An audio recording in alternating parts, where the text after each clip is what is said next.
comedian. I was outside and a black comedian was like, I gotta ask, are there black people in Nebraska? I said, dude, I'm from Omaha. I kind of laughed or whatever. And he ended up saying, you know what, I'm just fucking with you. I'm from Milwaukee. But that's pretty, But I mean, there's a thing that I wanted to talk about. That's kind of a culture. I love Omaha. It's gonna be home to me, but like, it's a weird thing when you move somewhere else. And you ever have like a realization that something you already knew, and you really, like you realize it on a deeper level. I'm realizing since living in the South, I'm like, holy shit, Nebraska is white. You go into small towns down there and you see a black person, you're like, all right, in Nebraska too, like I don't know. Yeah, it's a weird deal. I get told every once in a while, this comes up, that I have a celebrity look-alike. I don't know if you all see it, but I don't see it. But I mean, several times over the last decade, people have told me that I kind of look like Robert Downey Jr. This guy says yeah. So, I've been told that. I don't know what they're seeing. I don't think they're seeing like Tony Stark, Iron Man, I think they're seeing Robert Downey Jr. 6 months out of rehab. Like he'd gotten past the yayo, but couldn't pass up some nachos.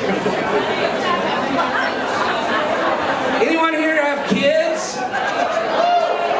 Yeah, I figured there's a lot of old motherfuckers in here. I've never had any kids.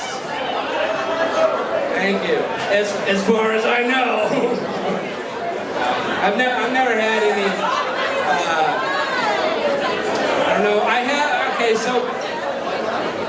so as a comic, being my age, I'm finding that I'm gravitating though to something called dad jokes. Y'all know about dad jokes, right? Yeah, right?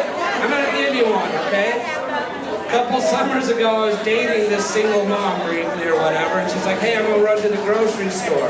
Can you watch the kiddo? It's like, yeah, all right, I'll catch up on Stranger Things. Yeah, so I was watching TV and I turned to the kid, I go, hey, guess what? I'm your dad. Just kidding. Dad jokes, right? It's like, oh, man.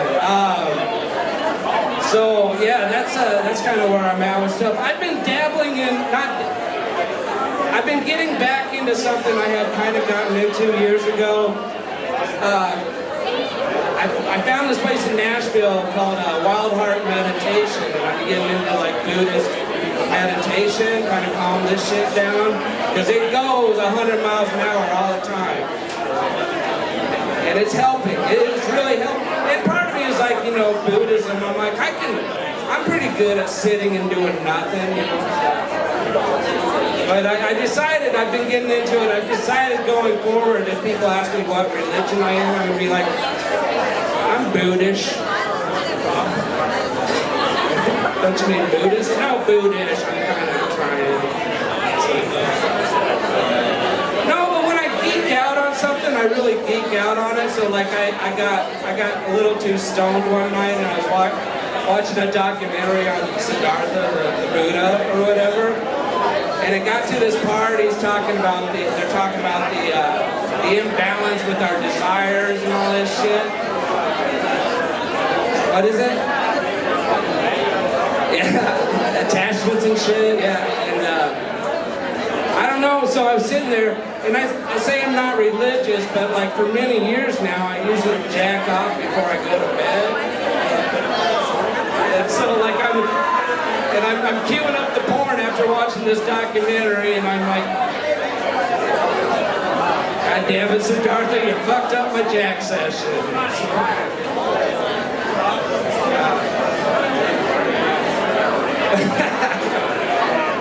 Oh man, this is wild.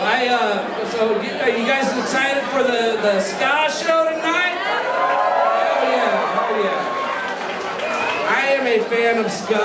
I love I'm a fan of a lot of different music. So I got this friend Tracy, and she's convinced that I have this tell. Okay, along with that, anyone mess with cannabis at all?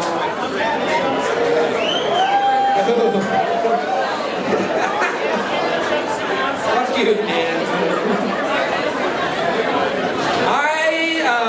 My friend Tracy is convinced that I have this tell that when I reach a certain point, using edibles especially in the night if I'm out in public, that she can hear the ska soundtrack in my head. Like, and then it hit me one night. I was outside having a cigarette on Christmas Eve, and rolling through my head was Someday I Suppose.